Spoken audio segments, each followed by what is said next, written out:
Hi, welcome. What is the relationship between poverty and depression? Can poverty cause depression? Can depression lead to poverty? Let's explore. I'm delighted to welcome you to another episode of Mindscape Matters, a channel to discuss mental health and more. I'm Dr. Mohan Raj. I'm a consultant psychiatrist, and I'll be with you as we explore various facets of mental health. The relationship between poverty and depression has intrigued psychiatrists, psychologists, sociologists, and economists for years, and they've been studying it. Their research tells us that the relationship flows both ways.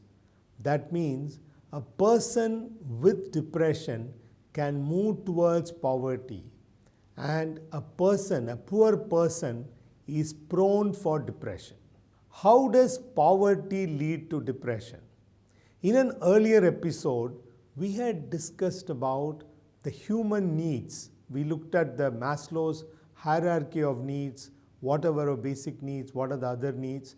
And in a different video, we also looked at what would happen if our needs are not met. In another video titled Money and Happiness, we saw that having less money led to less happiness, and having absolutely no money led to unhappiness. If you have not seen these videos, I've given the link in the description. Poverty causes worries and uncertainties about our basic needs like food and water, and safety needs like clothing and housing. This uncertainty gradually leads to depression. Farmers who face unexpected crop losses due to poor monsoons or due to flooding have immense agony. And if they had taken the crop loans at high interest rates, that's a fertile ground for depression. Poverty in childhood leads to malnutrition, and this in turn leads to poor cognitive development. Add to this poor access to education if the parents are working in remote areas or are constantly migrating. The COVID pandemic highlighted the relationship between poverty and depression. The poor are the ones who bore the economic brunt of COVID. Their workplaces shut down suddenly. They lost their income all of a sudden because their employees could not pay them. They could not stay in their houses as they couldn't afford the rents, and decided to walk back to their native villages. You know about the misery that they underwent. Their employers, the entrepreneurs, were also worried because they didn't know how long their savings would last. Much of depression we saw during the COVID pandemic was due to economic worries. Now let us explore how depression can lead to poverty. A person with depression has loss of interest and has to really push himself to continue working. In addition, mental and physical fatigue, concentration at work, and inability to enjoy the work can lead to low productivity. At some point of time, the person might stop working. Disability due to depression is one of the major causes for absenteeism at work.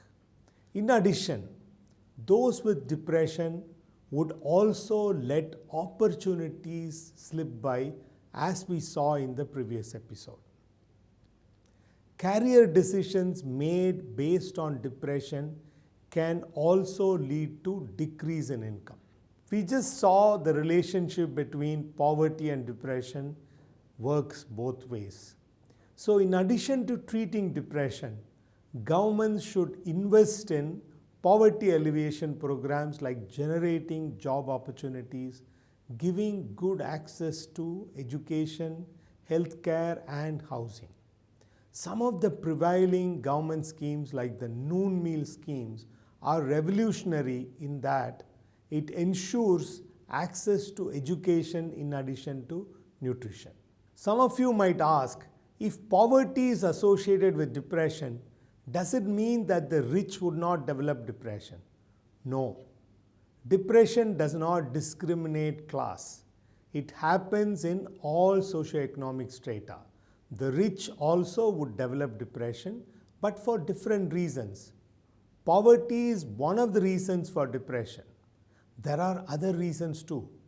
We will continue to explore the various causes for depression in the next few episodes. Thank you for watching this far. If you like this video, please tell 4 of your friends. Tell them there is a Tamil version also. Stay tuned because Mindscape matters. Bye.